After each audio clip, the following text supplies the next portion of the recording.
Hi Year 10, welcome to your chemistry lesson. This week we're looking at covalent bonding. Now before we move on to covalent bonding, I would like us to have a little look at the stuff that you have done last time. And last time you have looked at ionic bonding.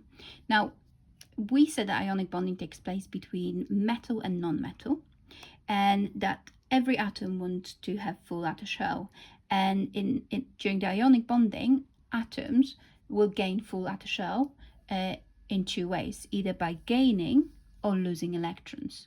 Now, and we then talked about when atoms will lose or gain electrons. So just to follow up from what we've done last week, I've got a little example in here.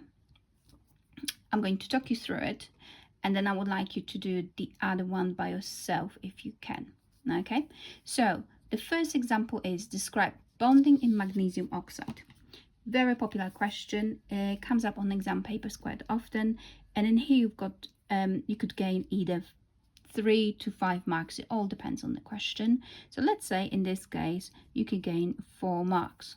Now you need to describe bonding in magnesium oxide. Okay, now how would I approach this question? Well, if I haven't got the diagram given to me in exam paper, I will draw it out. So you need for this periodic table. So magnesium is in group 2, so we'll have 2 electrons on the shell, and I've got 12 electrons overall. Now I will draw out all the shells in this example, but if you want, you can just draw out the last shell if you feel confident. So magnesium will have 12 electrons. Okay, and oxygen is in here, and oxygen will have 8 electrons. So oxygen, so oxide means oxygen, so 8 electrons. Right, so there we go. So magnesium will have 2 electrons on the first shell, 8 electrons on the second one, and of course 2 on the last shell. Oxide, so oxygen will have 2 on the first shell and 6 on the second shell. Now, before you do anything, you first have to decide who is losing, who's gaining electrons. So magnesium have got 2 electrons on outer shell. So will it be easier to gain 6 electrons to have full outer shell, or lose those 2 electrons and the previous shell will becomes the last shell? Well, the answer is, of course, it's easier to lose 2 electrons. Oxygen has got 6 electrons on outer shell. To gain full outer shell, oxygen either need to lose 6 electrons or gain 2. So of course it will be easier to gain 2 electrons. Okay, so how would magnesium look like after it loses 2 electrons? Well, it will have only 2 shells now. Okay, so that last shell is not there because those electrons are not there anymore. So if I lost electrons, I'm becoming positive 2. Well done if you got this right. Oxygen will gain 2 electrons, so oxygen will become negative 2. Well done if you managed to get this one right. Now remember to draw a dot and cross diagram, and the reason for this is so you can show clearly that oxygen in here gained the electrons. Okay, if they will be all dots, it will look like those electrons were there already, but that's not true, because during the reaction magnesium have given oxygen 2 electrons. That's why they are drawn as crosses, because they came from magnesium. Now positive and negative charges, okay, they're attracted to each other. We know this because opposite charges attract. We call this electrostatic forces. Okay, oh, I've got to write in here. So magnesium becomes +2 iron, and oxygen becomes -2 iron. Now if that question comes up, please, the answer needs to be written down. Drawing the diagrams not always will give you full marks. We'll give you some of the marks, but not necessary. So literally what you do, you can write this in bullet points. So you would say magnesium will lose 2 electrons. Second bullet point, oxygen will gain 2 electrons. So magnesium becomes +2 ion, oxygen becomes -2 ion, and then you could say there are strong electrostatic forces between the positive and negative ion. So there are strong forces, strong electrostatic forces of attraction between positive and negative ions. There we go. This should give you 5 marks. Sometimes you do have to say in here that oxygen gains 2 electrons, and you need to add here from magnesium. Okay, and that should give you full marks. Now remember, the positive and negative charges, that's what the bond is. The bond is the attraction between the positive and negative charge. There's no physical bond between those two. It's literally the attraction. That's what keeps those atoms or ions now together. Okay, now I would like you to give it a go with the second question. So this one says, describe bonding in lithium oxide. Okay, can you stop the video and can you try to attempt to do this by yourself? Now if you haven't got the periodic table, here it is. So we're looking at lithium, which is in here. So lithium will have 3 electrons, and we're looking at oxygen, which got 8 electrons. Okay, can you stop the clip and give it a go? Off you go. Okay, let's have a look how this should look like. So lithium, we said, has got 3 electrons. Oxide, which is oxygen, will have 8 electrons. So lithium, there we go, 3 electrons. Oxygen, there you go, 6. So what will happen? Lithium will lose 1 electron, and oxygen will gain, or needs to gain, 2 electrons.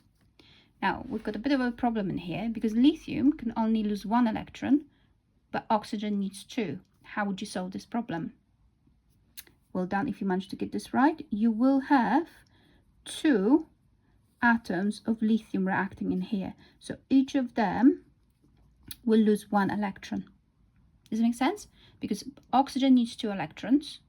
So lithium can only give away 1. So that's why you need 2 lithiums. So each of them will give away 1 electron.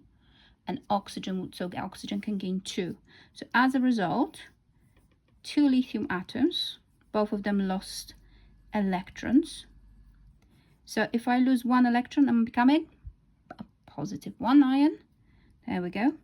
Remember, they are not +2 because each of them lost 1 electron. So 1 electron lost means you are +1. If you lose 2 electrons, you're +2. But each of those atoms lost 1. And oxygen, there we go. Oop, this is not very centered. Never mind. Gain 1 electron from this atom of lithium and 1 electron from this atom of lithium. So what will be my charge in here? Is -2. Well done if you managed to get this right. Now, how would I describe this? How would I write this as an answer? Well, I would say that there are 2 atoms of lithium. There you go. And each will lose 1 electron. It's very important that you say that there are 2 atoms of lithium, and that you will say that each of them will lose 1 electron. Very important. Then oxygen will gain 2 electrons. Okay, and I will say lithium becomes +1 ion, and oxygen will become a -2 ion. And then you can mention the electrostatic forces. I'm not going to write this down, but that's what it should be coming in here. Okay, I hope this made sense. This question is probably the toughest one you're going to get on your exam papers. If that comes on the foundation paper, it will be at the end of your paper, because this will be regarded as a bit more difficult question. Lovely. Now let's move on to covalent bonding. Now, covalent bonding is bonding between a non-metal, there you go, and non-metal. Okay. Now, in here, the electrons are being shared. So electrons are shared. Okay. So you're sharing them. Sharing is caring. Caring is sharing. Never know which way around that is correct. Anyway, let's start with examples. Okay, we're going to go straight into group 7. So all those elements in group 7, they will form molecules. We call them diatomic, okay, because they come in twos. So you have F2, CO2, Br2, I2, okay. It's the same hydrogen. Hydrogen comes as H2, so it's diatomic. Right, so let's start with fluorine. So F2, so bonding in F2. Now fluorine, so in covalent bonding, we only draw out the last shell, the outer shell. So fluorine is in group 7, so we have 7 electrons on outer shell. There we go. So fluorine, last shell, and we'll have 7 electrons on outer shell. There we go. Now that 2 means I've got 2 fluorine atoms, so I'm going to draw another one. There we go. And notice I'm drawing dot and cross diagram, because you will be showing the sharing of the electrons, so that's the way to draw it out. Now this is covalent bonding, so we share electrons. There we go. So they're sharing, that's the area in here that electrons are shared. Let's start with this. All right, fluorine has got 7 electrons on outer shell. How many more electrons fluorine needs? Well, he needs 1 electron, 1 extra electron for outer shell to be full. Where is he going to get it from? Well, obviously from this fluorine. So electrons that are shared, I'm going to put in this space in here. So fluorine needs 1 electron extra. So this fluorine is going to share 1 electron. So I'm going to put 1 dot in here. Now let's move on to the second one. So this fluorine has got 7 electrons on outer shell. He needs 1 more for the outer shell to be full. Now where is he going to get that electron? Well, obviously from this fluorine. So this fluorine is going to share 1 electron with this fluorine. So I'm going to put X in here. Now the complicated bit. Now, if I have 7 electrons in here, and I put 1 electron here, how many more electrons do I have to put on this shell? The answer is 6. Okay, so think about this in terms of crosses. This is not very scientific here, but just to help you to understand, if I have 7 crosses in here, or after the reaction, I should have to have 7 crosses in here. You can't have more or less. Okay, so I have 7 crosses in here with 7 electrons. I put 1 electron in here already, so I've got 6 left. There we go. Second fluorine. I put already 1 electron in here. So if I put 1 electron in here, how many electrons have I got left? 6. Remember, if I have 7 electrons in here, so 7 crosses, after I draw out my diagram, I should have 7 crosses. If I got 7 electrons in here, so 7 as represented as 7 dots, I should have 7 dots in here. If you've got different numbers of electrons, it means you've done something incorrect. Okay, right, let's have a look at another example. This time we're going to have a look at oxygen. Again, oxygen is diatomic. Okay, that's why we wrote O2. Oxygen in the periodic table is in group 6, so it will have 6 electrons on outer shell. There we go. So I'm going to draw oxygen. There you go. So we'll have 6 electrons and then because it's O2, so it means that I've got 2 of those, so it would be second oxygen atom with 6 electrons on outer shell. Right. When you draw the diagrams, make sure that the dots are quite big so we can actually see them, okay? Because if you just put them as literally as dots, sometimes you can't see them clearly and you might lose marks, okay? Now again, because there are 2 non-metals, we are going to draw out 2 atoms which will share electrons. Now this atom of oxygen has got 6 electrons on outer shell. How many more electrons does he need? Well, he needs 2 more. Where is he going to get it from? Well, from the other one. So this atom will share 2 electrons with this atom of oxygen, so he can have full outer shell. So I'm going to put 2 dots. There you go. Moving to the second atom. This atom has got 6 electrons on outer shell. Again, he needs 2 more. So this atom is going to share 2 electrons with this atom. That's why I'm putting 2 crosses in here. Okay. Now, if I put 2 electrons in here, so 2 crosses in here, I have to put 4 more. There we go. There, I already got 2 electrons in here, so I've got 4 more left. There we go. Job done. Now, I would like you to now use your worksheet and give it a go with this example, and there is one more at the back. I know I just done this one, but I would like you to give it a go anyway. Okay, can you stop the clip and try to do that example? Off we go. Okay, now can you please use the mark scheme which is attached to your worksheet and double check if you've done it right. If you've done it right, fantastic, well done. Okay, so let's move on to a bit more difficult things. Right, let's have a look, let's say at HCl. Okay, so they are not the same atoms. I've got 2 different atoms. I've got hydrogen. Hydrogen has got, is in here, and we have 1 electron outer shell. There we go. Chlorine is in group 7. So we have 7 electrons. There we go. 7 electrons on outer shell. There we go. Now, so because both of them are non-metals, they will share electrons. Now, hydrogen, you have to remember, hydrogen will have got only 1 electron in general. So to fill in the first shell, you just need to gain 1 more electron because hydrogen will have just 1 shell. Okay, so if he needs 1 more electron, where's he going to get it from? Well, he's going to get it from chlorine. Okay, so chlorine will share 1 electron with hydrogen.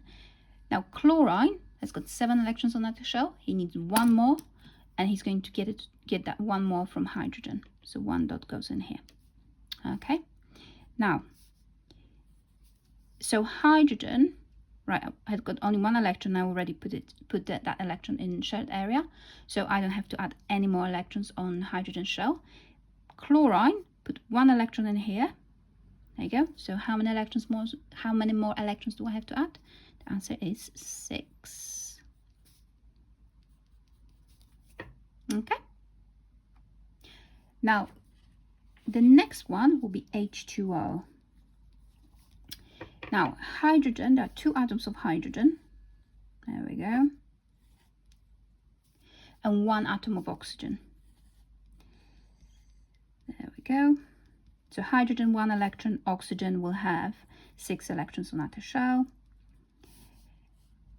Now you will ask me, actually, what about the circles now? So think about hydrogens cannot share electrons with each other in here. They will have to share it with oxygen. So oxygen will be in here and 2 hydrogen atoms in here. Now I would like you to stop the video and try to give it a go and try to complete this by yourself. Off you go. Right, let's have a look. So each of those hydrogens need 1 more electron. So obviously oxygen is going to share 1 electron with each of them. Okay, And oxygen will need how many electrons? Well, he needs 2 electrons. So it means that each of those hydrogens will share 1 electron each. Okay, so now oxygen has got those 2 extra electrons he needed. Now, if I put 2 crosses, so 2 electrons from the oxygen already in the shared area, I've got 4 more left. There we go. And that's done. Right, what I would like you to do now is to have a look at the rest of the worksheet. Again, remember you've got learning and challenge sheets. So if you're doing foundation, please use learning unless you feel very confident and you think you can give it a go. That's absolutely fine. But if you're doing higher, you need to try to use this worksheet. Again, if you stuck, use the other sheet. Okay, the mark scheme is attached. So please mark your answers, double check your answers, because it's quite easy to mark them wrong. And can you please take the picture of your work and submit it through Satchel 1. That'll be all from me. Thank you very much. And I hope to see you soon on Monday at school. Thank you. Bye.